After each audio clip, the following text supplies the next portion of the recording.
Hello everyone and welcome to my channel. I hope that you are well. So today I want to share with you how I've created two gorgeous, quick and easy DIYs that are both inexpensive and elegant.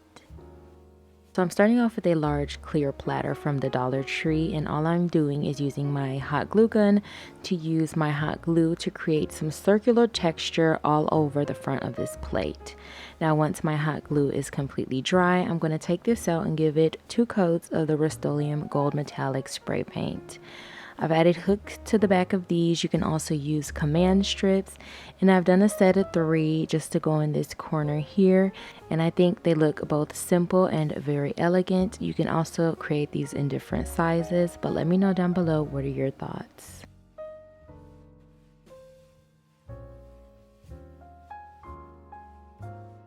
So next I have 2 hurricane vases. I also have a glass candle jar lid. I'm going to be gluing the glass candle jar lid to the bottom of one of my hurricane vases. Next I have 2 small candle holders from the GoodWill. I'm going to be gluing those to the bottom of both of my hurricane vases.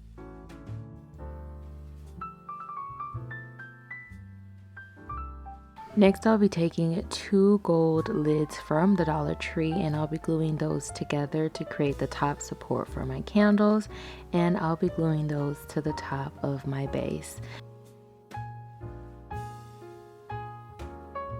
I've painted 2 candle jar lids, and I've also added some glitter paper and rhinestone ribbon to the inside just to make it more decorative, and these will be the bases for my candle holders.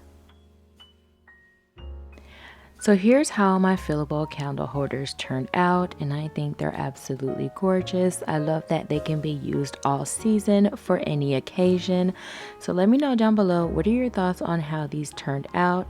So that is all for today. I want to thank you so very much for watching. I truly appreciate your time.